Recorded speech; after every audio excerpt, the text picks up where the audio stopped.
won't see the inside of a courtroom anytime soon. So without non-judicial steps to impose consequences on the Islamic Republic, there will likely be no justice for Ms. Ahmadinejad and her family. And why should Tehran think twice about trying again? Sadly, this has a familiar ring to it. Flagrant disregard for international law is certainly not a new addition to Tehran's playbook. Remember back in 2011, Iranian intelligence was caught up in a plot to murder the ambassador of Saudi Arabia to the United States by blowing up a restaurant right here in Washington. One of the Iranian officials indicted in that case is actually still at large. Of course, extrajudicial activities on American soil aren't the only bits of Iranian behavior that read like old news. Ms. Ahmadinejad has been vocally reminding us that Iran's disgusting disregard for human rights is not unique to American soil. Obviously, it's felt in Iran itself and throughout the Middle East.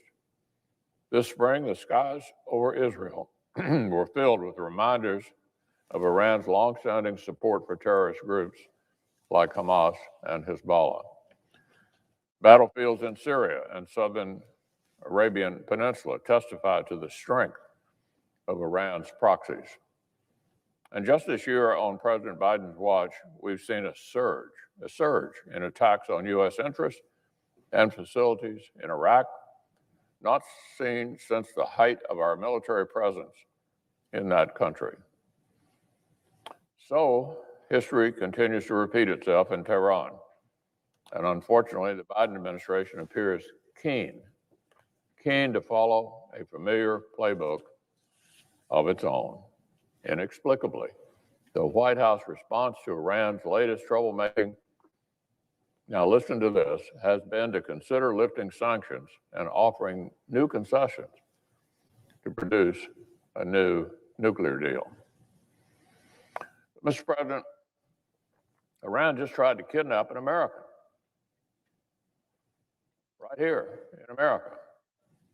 This is not the occasion to desperately reward bad behavior. It's time to work even more closely with our allies and partners in the regions to stare it down.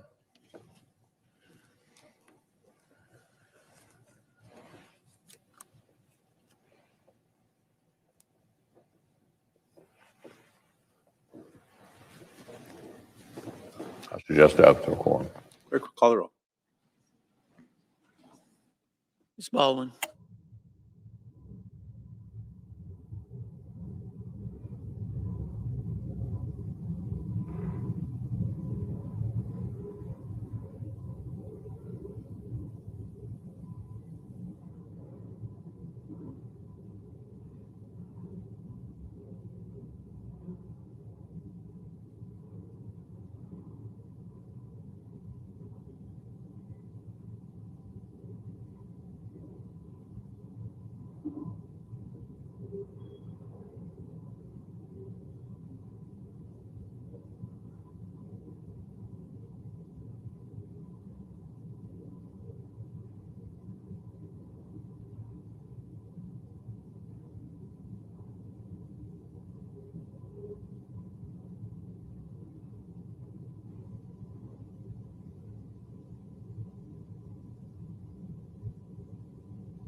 Mr. President. The Republican win. Mr. President, the Senate and quorum call. I would ask unanimous consent that the quorum call be lifted. Without objection. Mr. President, last week, I came down to the floor to discuss how the defund the police movement has contributed to the surging crime that we see around the country. As I noted, the Democrat Party bears a substantial degree of responsibility for the situation we find ourselves in, because this is a party that either actively contributed to defund the police rhetoric or implicitly endorsed it largely by staying silent. Now, however, Democrats have come to realize that attacking the police and the sharp spike in crime could hurt their electoral chances next year. And so the president and other Democrat leaders have all of a sudden announced their concern about rising crime rates. But as I said last week, they're still trying to have their cake and eat it too. Because missing from their messaging is any real condemnation of defund the police rhetoric and the toll it's taken on our cities and police departments. And their plans for confronting the surge in crime are long on punishing gun dealers and gun manufacturers, and short on going after those actually committing crimes. It's typical of Democrats, for whom fighting crime seems to involve controlling guns, specifically guns owned by law-abiding gun owners, more than it involves controlling criminals. What Democrats should be doing is training their attention on violent offenders, traffickers, and gangs in illegal straw purchases, not finding ways to saddle law-abiding gun owners with burdensome new regulations. Because it is not law-abiding gun owners who are responsible for most of the gun crimes in this country. The majority of gun crimes, Mr. President, are committed by individuals who obtained their guns illegally, which is why fighting these crimes should involve improving enforcement of our laws and increasing prosecution of those who violate them, not creating new laws that will only serve to further burden the constitutionally guaranteed Second Amendment rights of law-abiding individuals. Unfortunately, Mr. President, as I said, Democrats are following their usual playbook during this recent crime surge, which they seem to see as a convenient excuse for pushing some of their gun control priorities. The president recently delivered remarks on crime, and the first priority that he discussed at length was going after federally licensed firearm dealers.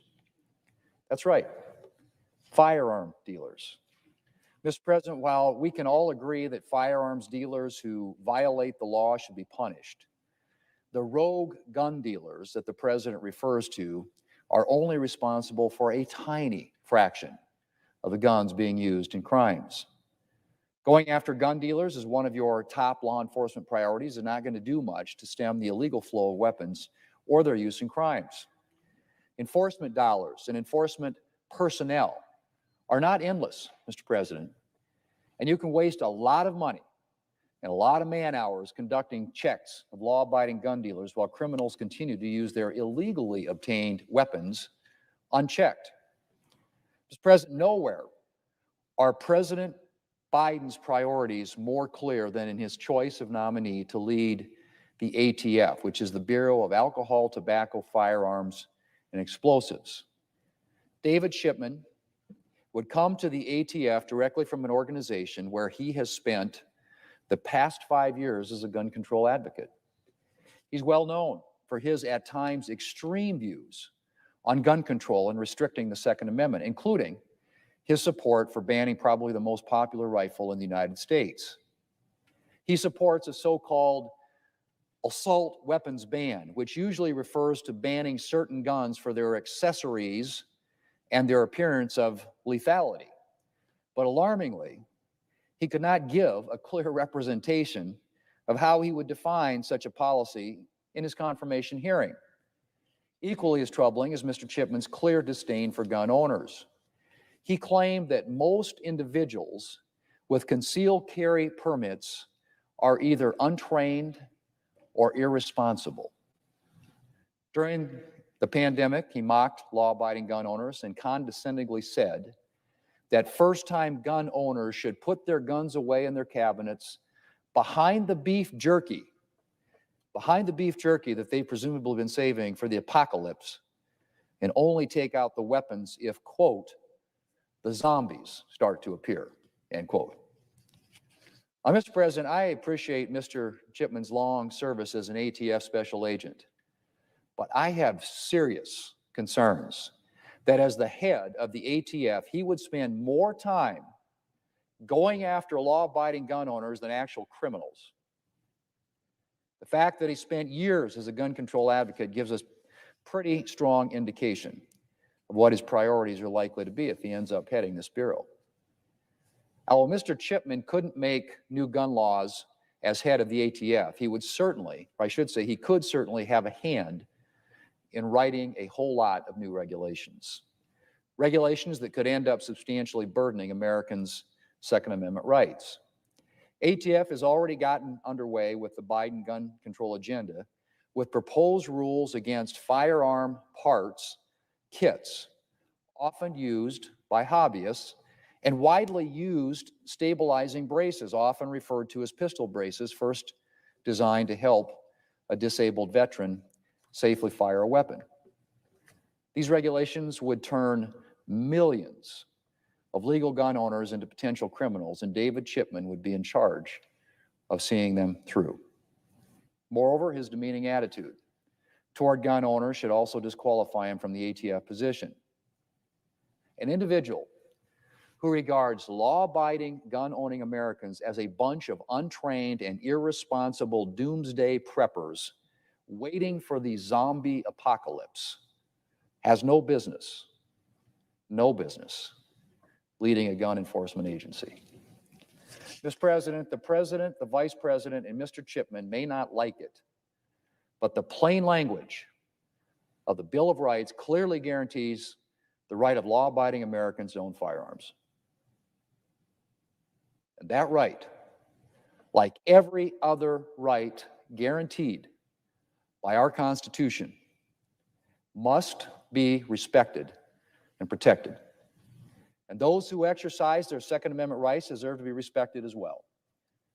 I do not believe we can rely on Mr. Chipman to respect our Second Amendment rights or the Americans who exercise them, which is why I cannot vote to confirm him as director of the ATF. And I encourage supporters of the Second Amendment on both sides of the aisle to oppose his nomination.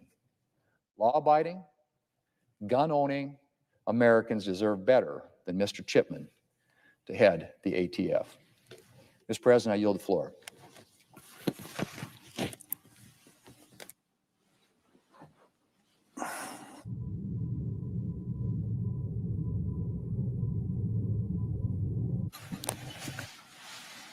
Mr. President. Senator from Washington. Thank you, Mr. President. You know, this pandemic has made it clearer than ever that our economy is working great for those at the very top, but not for our workers. Saturday actually marks the 12th anniversary of the last time that we raised our federal minimum wage. 12 years. That's unacceptable, and our workers really deserve better. No one working 40 hours a week should be making wages so low their families living in poverty and they can't even afford to pay for even their most basic needs.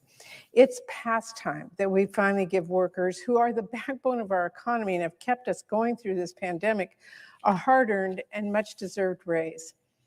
And another important step the Senate can take to build back an economy that's stronger and fairer and works for everyone is to ensure that agencies like the National Labor Relations Board work effectively and protect workers' rights. Jennifer Abruzzo is the type of dedicated public servant who will make sure the NLRB is enforcing the law and protecting the rights of workers. And I urge all of our colleagues to join me in voting to confirm her as General Counsel of the NLRB. She has dedicated her career to upholding the law and protecting workers from unfair treatment. She's won victories against companies that attempted to undermine workers' right to organize and call for better wages. And she has 23 years of experience at the NLRB, including her time serving as acting general counsel, the role she is now nominated to fill. It's clear she has the right experience, qualifications, and values for the job, and we need her to be able to get to work right away. because we have seen 7 years of unprecedented Republican obstruction of the NLRB nominees. There's been an empty Democratic seat on the NLRB for nearly 3 years, and there wasn't a single Democrat on the board from late 2019 until mid-2020. That obstruction tipped the scales of justice in favor of big corporations, and workers have suffered the consequences. When workers stand together to form a union, it is the NLRB that makes sure the election is fair. If a worker is fired or unfairly punished because they want to join or form a union, the NLRB is tasked with protecting their rights. And if companies refuse to negotiate fairly with unions, fighting for higher wages and better benefits or a secure retirement or safer working conditions, it is the NLRB that protects unions and union workers who have helped build our country's middle class. Working families simply cannot afford an NLRB that fails to protect workers' rights when they are threatened. So we've got to confirm nominees like Jennifer Abruzzo, who will protect workers' rights and make sure their voices are heard. If we're serious about building back a stronger, fairer economy, if we're serious about standing with working families, then we need to confirm Jennifer Abruzzo as General Counsel of the NLRB and then get to work increasing our federal minimum wage. Thank you, Mr. President. I yield the floor. Clerk, call the roll. Oh, I apologize.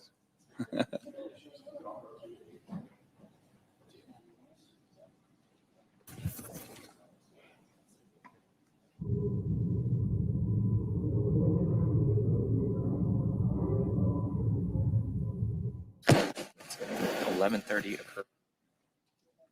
Mr. President, Senator Washington. I ask unanimous consent that the vote scheduled to occur at 11:30 begin immediately. Without objection. Under the previous order, the clerk will report the nomination. Nomination, National Labor Relations Board, Jennifer Ann Abruzzo of New York to be General Counsel. Questions on the nomination? Is there a sufficient second? There appears to be. Clerk, call the roll. Ms. Baldwin, Mr. Barrasso, Mr. Bennett, Mrs. Blackburn, Mr. Blumenthal. There's no, Mr. Blunt, Mr. Booker, Mr. Bozeman, Mr. Braun, Mr. Brown, Mr. Burr, Ms. Cantwell, Mrs. Capito, Mr. Cardin, Mr. Carper, Mr. Casey, Mr. Cassidy, Ms. Collins, Mr. Coons, Mr. Cornyn, Ms. Cortez Masto, Mr. Cotton, Mr. Kramer, Mr. Crapo, Mr. Cruz, Mr. Daines, Ms. Duckworth, Mr. Durbin, Ms. Ernst, Mrs. Feinstein, Mrs. Fisher, Mrs. Gillibrand, Mr. Graham, Mr. Grassley, Mr. Haggerty, Ms. Hassan, Mr. Hawley, Mr. Heinrich, Mr. Hickenlooper, Ms. Hirono, Mr. Hoven, Mrs. Hyde-Smith, Mr. Inhofe, Mr. Johnson, Mr. Kane, Mr. Kelly, Mr. Kennedy, Mr. King, Ms. Klobuchar, Mr. Langford, Mr. Leahy, Mr. Lee, Mr. Lujan. Aye.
Ms. Lummis.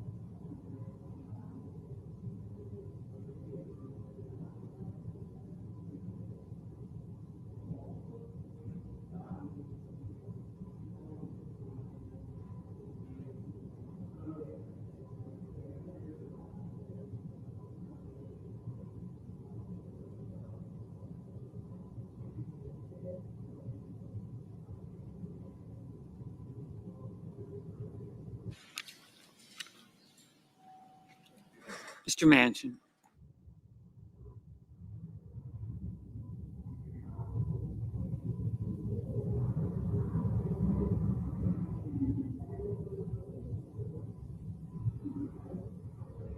Mr. Markey.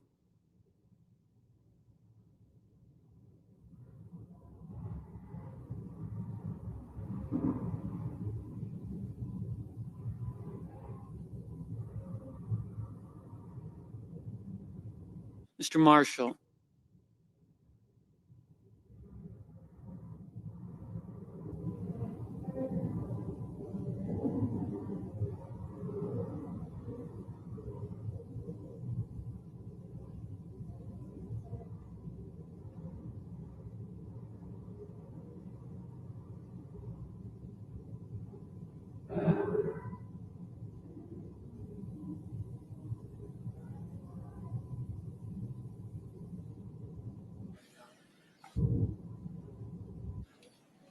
Mr. McConnell.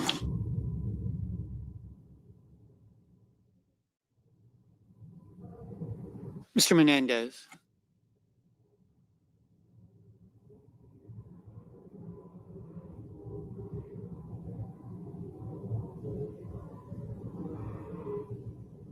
Mr. Markley.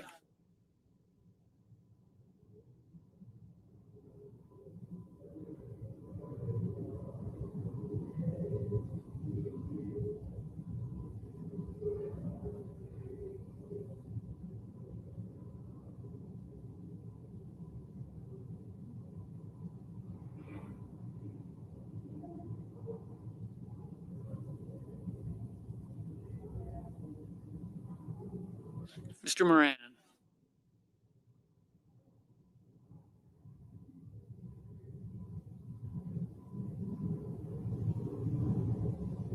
Ms. Murkowski.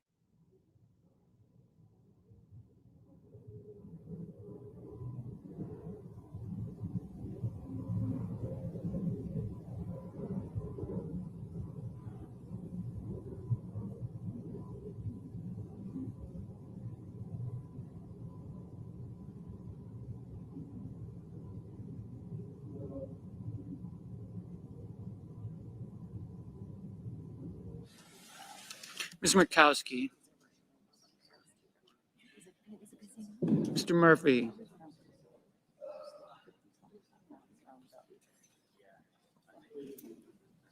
Mrs. Murray.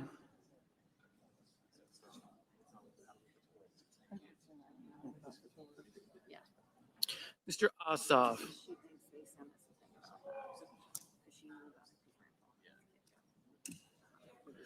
Mr. Padilla.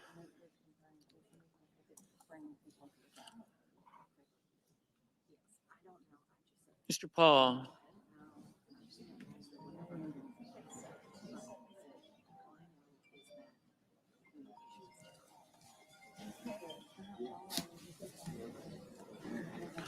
Mr. Peters.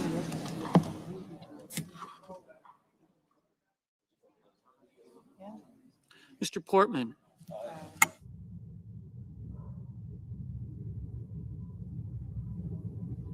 Mr. Reed.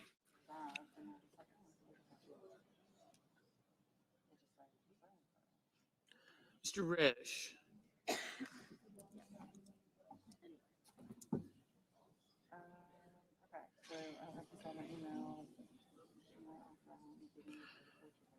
Mr. Romney.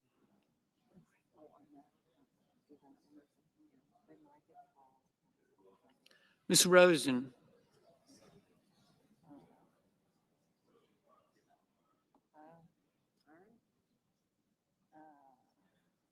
Mr. Rounds.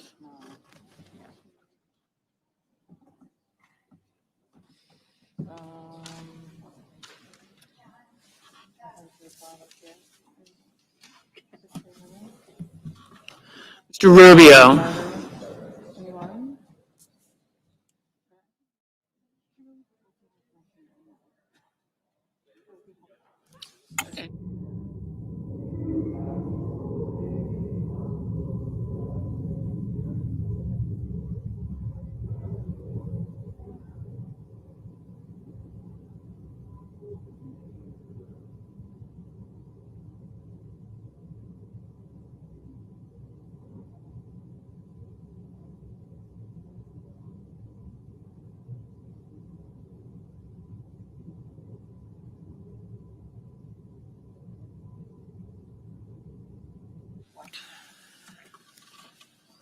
Mr. Sanders. Mr. Sass. Mr. Schatz. Mr. Schumer. Mr. Scott of Florida. Mr. Scott of South Carolina. Mrs. Shaheen. Mr. Shelby. Ms. Sinema. Ms. Smith. Ms. Stabenow. Mr. Sullivan. Mr. Tester. Mr. Thune. Mr. Tillis. Mr. Toomey. Mr. Tuberville. Mr. Van Hollen. Mr. Warner. Mr. Warnock. Ms. Warren. Mr. Whitehouse. Mr. Wicker. Mr. Wyden. Mr. Young.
Senators voting in the affirmative: Baldwin, Bennett, Cantwell, Casey, Feinstein, Hassan, King, Klobuchar, Leahy, Lujan, Manchin, Markey, Merkley, Murphy, Murray, Padilla, Schatz, Schumer, Shaheen, Smith, Whitehouse, Wyden.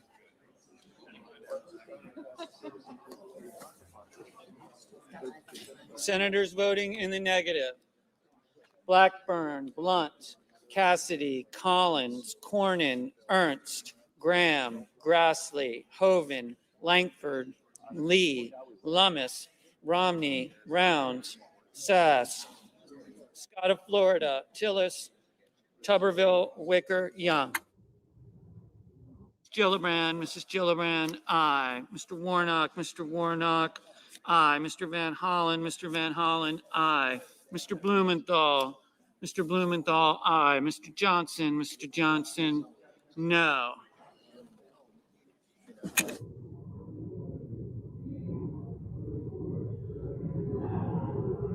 Mr. Ossoff, aye. Mr. Tester, aye. Mr. Reed, aye. Mr. Brown, aye. Mr. Toomey, no.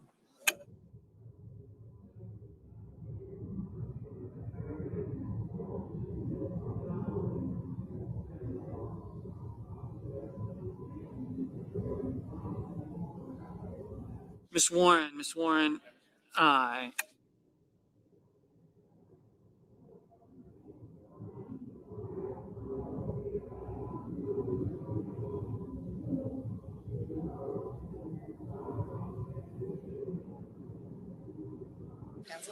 Mr. Carden, aye. Mr. Crapo, no. Mr. Peters, aye.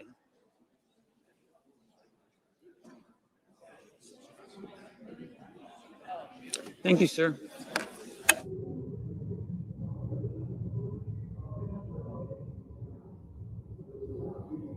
Ms. Hirono, aye.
Mr. Inhofe, no.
Ms. Rosen, aye.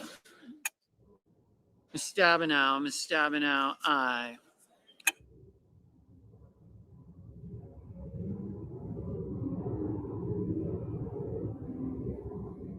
Ms. Murkowski, no.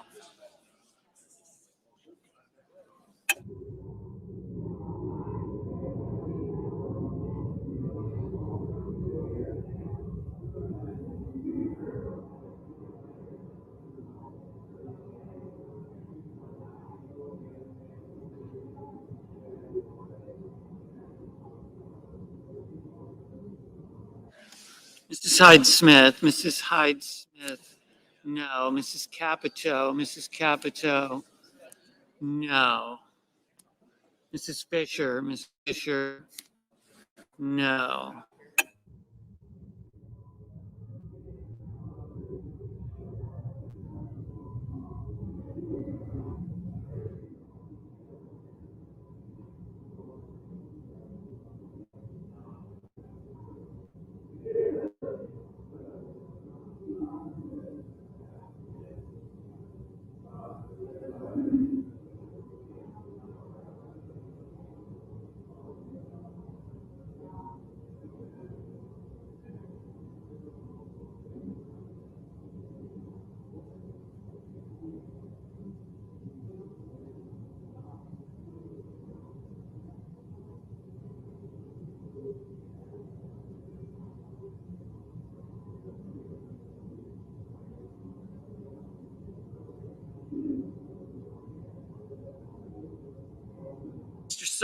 Mr. Sullivan, no.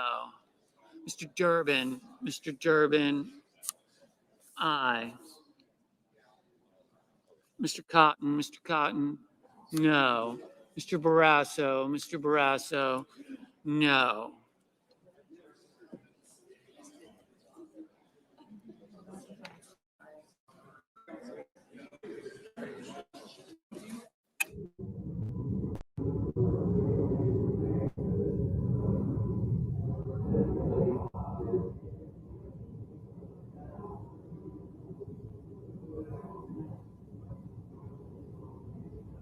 Mr. Kane, aye.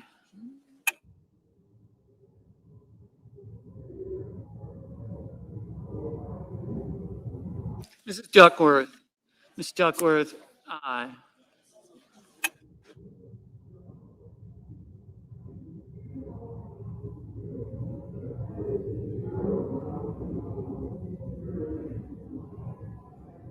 Mr. Cruz, no. Mr. Paul, no. Mr. Sanders, aye.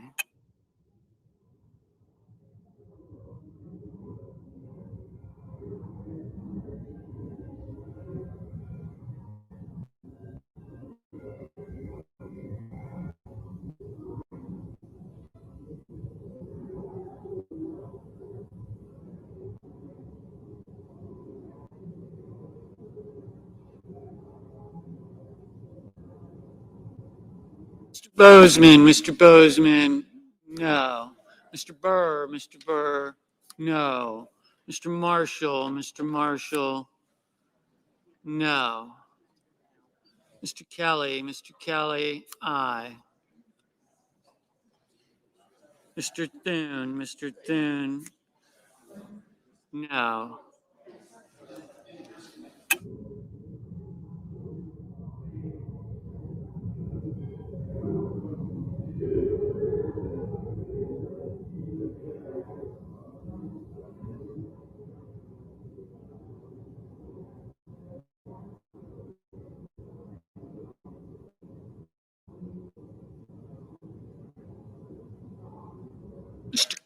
Mr. Coons, aye. Mr. Shelby, no.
Mr. Rubio, no.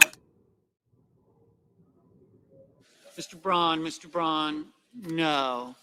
Mr. Hickenlooper, aye.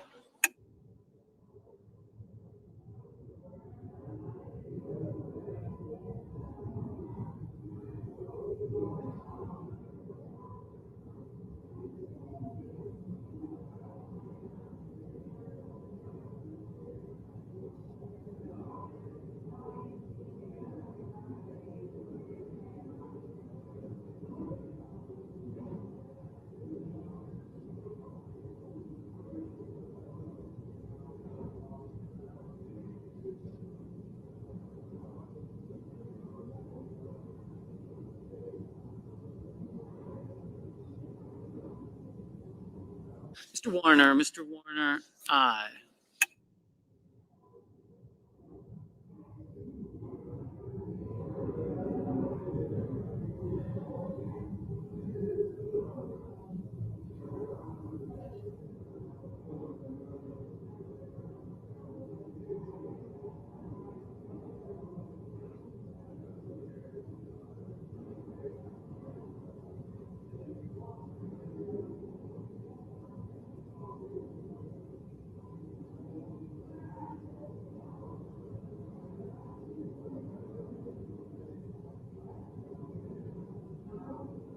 Mr. Menendez, aye. Mr. Moran, no.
Mr. Haggerty, no.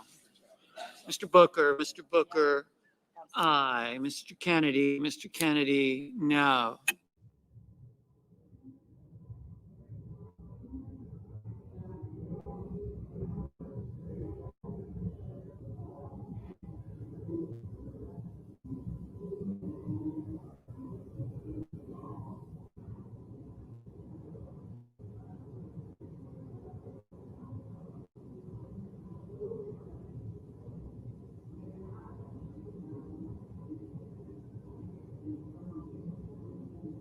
Ms. Cortez Masto, Ms. Cortez Masto, aye. Oh, you're here for John. Mr. Carper, aye.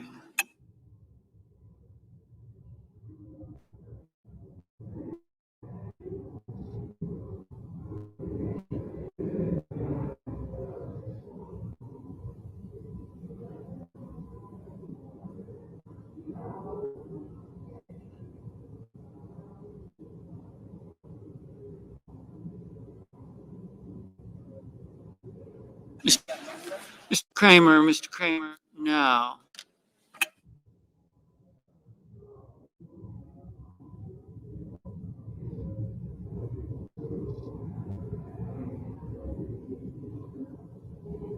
Mr. Hawley, no.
Mr. Risch, no.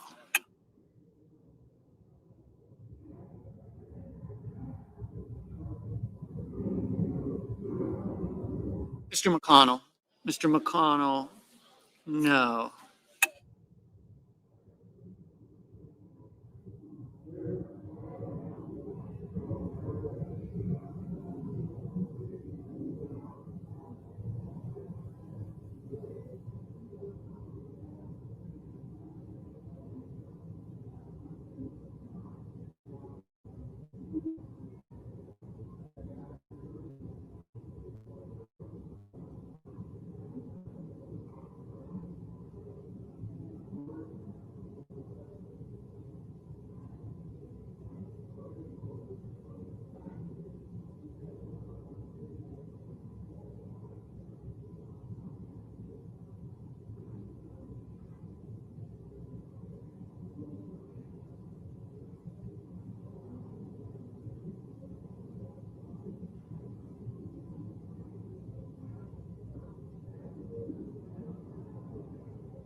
Mr.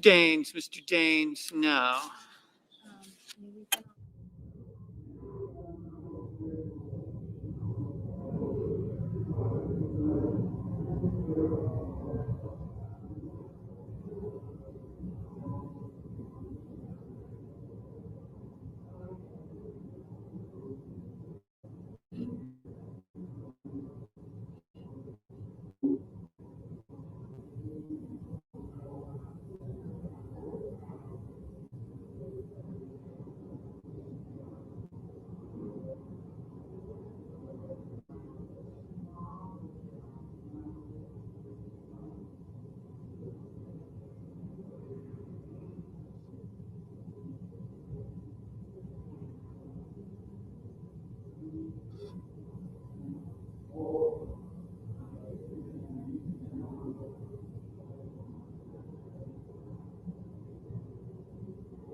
Ms. Cinema, aye.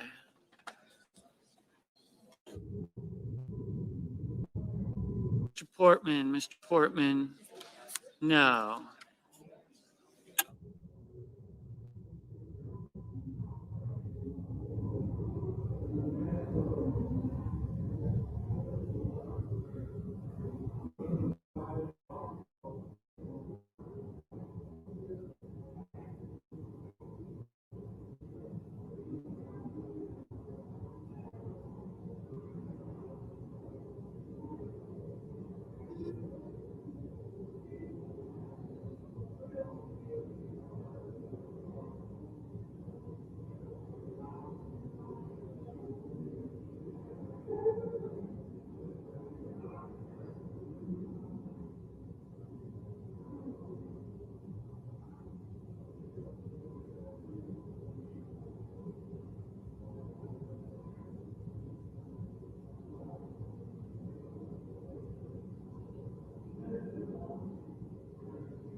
Mr. Scott of South Carolina, no.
Mr. Heinrich, aye.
Okay,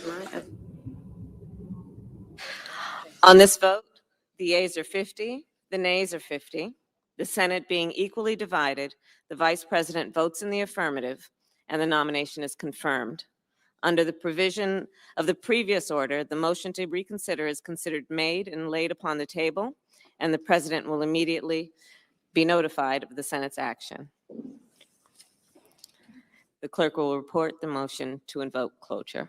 Cloture motion, we, the undersigned senators, in accordance with the provisions of Rule 22 of the Standing Rules of the Senate, do hereby move to bring to a close debate on the nomination of Executive Calendar Number 142, Bonnie D. Jenkins of New York, to be Undersecretary of State for Arms Control and International Security. Signed by 17 senators.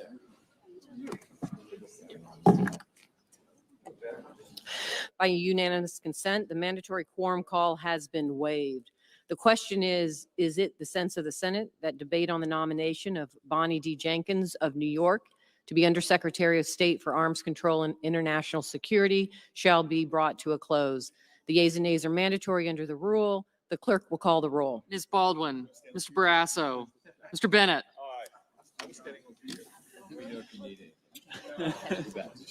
Yes, I did. Thank you.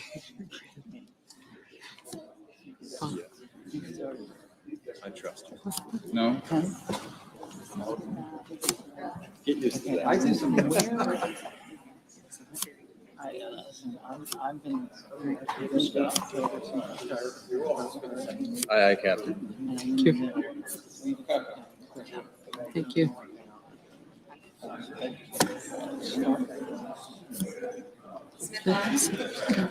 Yeah, that would be helpful. I got you. Thank you.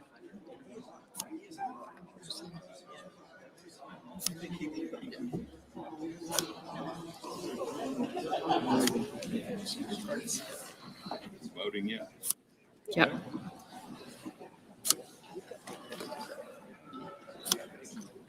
Thank you. I did.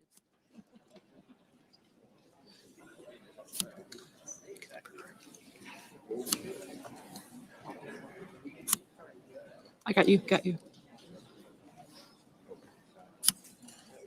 Gotcha. Thank you. Thank you.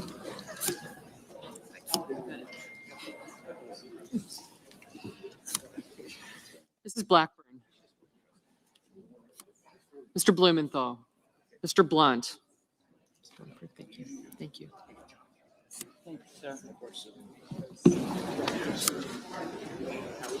Mr. Booker.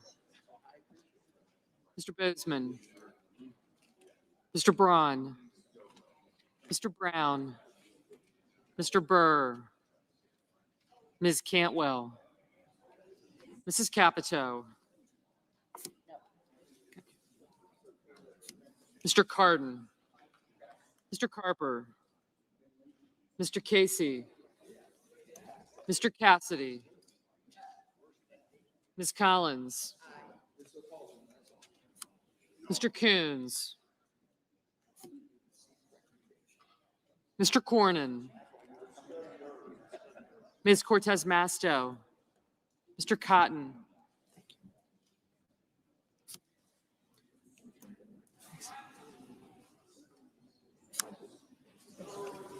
Mr. Kramer.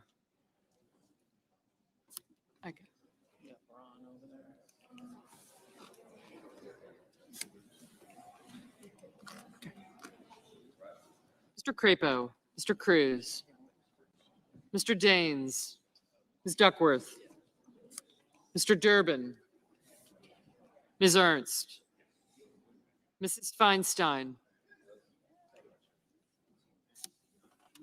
Mrs. Fisher. Mrs. Gillibrand. Mr. Graham. Mr. Grassley. Mr. Haggerty. Ms. Hassan. Mr. Hulley. Mr. Heinrich. Mr. Hickenlooper. Ms. Hirono.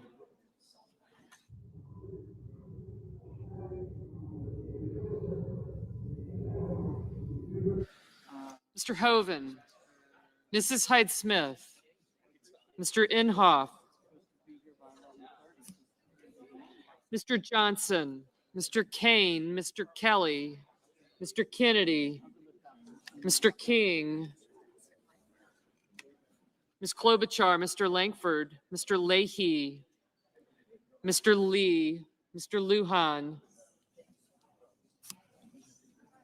Ms. Lummis, Mr. Manchin, Mr. Markey, Mr. Marshall, Mr. McConnell, Mr. Menendez, Mr. Merkley, Mr. Moran, Ms. Murkowski, Mr. Murphy, Mrs. Murray, Mr. Ossoff, Mr. Padilla, Mr. Paul, Mr. Peters, Mr. Portman, Mr. Reed, Mr. Risch, Mr. Romney, Ms. Rosen, Mr. Rounds, Mr. Rubio, Mr. Sanders, Mr. Sass, Mr. Schatz, Mr. Schumer, Mr. Scott of Florida, Mr. Scott of South Carolina, Mrs. Shaheen, Mr. Shelby, Ms. Sinema, Ms. Smith, Ms. Stabenow, Mr. Sullivan, Mr. Tester, Mr. Thune, Mr. Tillis, Mr. Toomey, Mr. Tuberville, Mr. Van Hollen, Mr. Warner, Mr. Warnock, Ms. Warren, Mr. Whitehouse, Mr. Wicker, Mr. Wyden, Mr. Young. Oops. Senators voting in the affirmative: Baldwin, Bennett, Blumenthal, Cantwell, Cardin, Casey, Collins, Cortez Masto, Duckworth, Hassan, Heinrich, Hickenlooper, Kane, Kelly, Klobuchar, Lujan, Manchin, Markey, Murphy, Murray, Ossoff, Paul, Rosen, Sanders, Smith, Stabenow, Warnock, Warren, and Whitehouse. Mr. Peters, aye. Senators voting in the negative: Braun, Burr, Capito, Kramer, Fisher, Graham, Inhofe, Kennedy, Lankford, Moran, Portman, Risch, Romney, Rubio, Scott of South Carolina, Sullivan, Tillis, Tuberville, and Wicker. Oh, I'm sorry. Mr. Schatz, aye.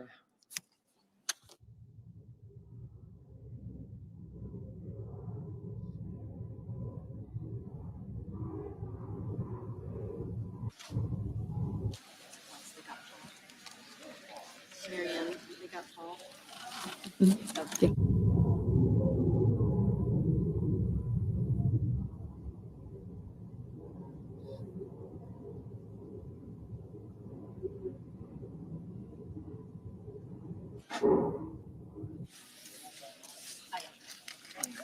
Mrs. Hyde-Smith, no.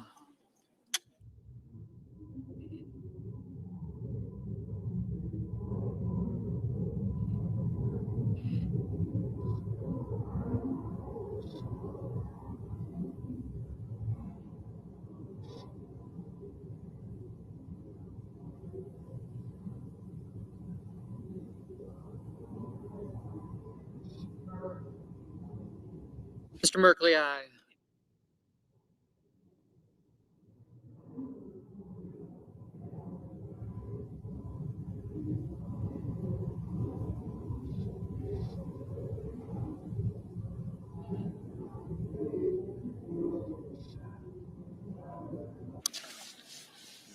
Mr. Barrasso, no.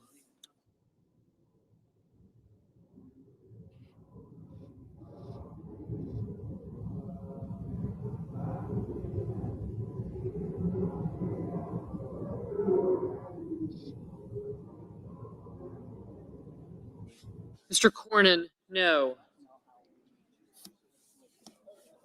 Mr. Bozeman, no.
Mr. Haggerty, no.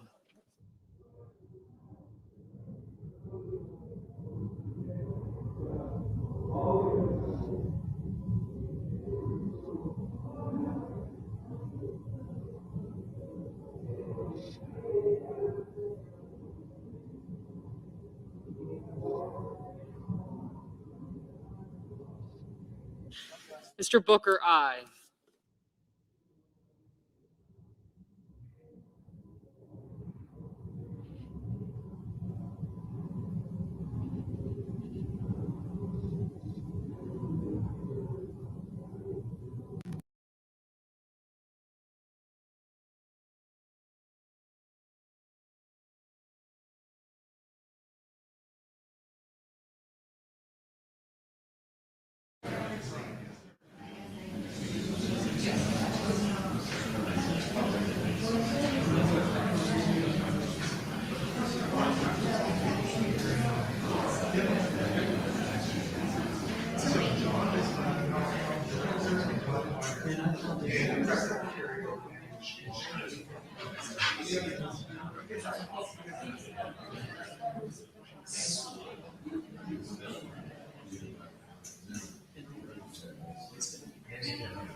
All right, put it in another check.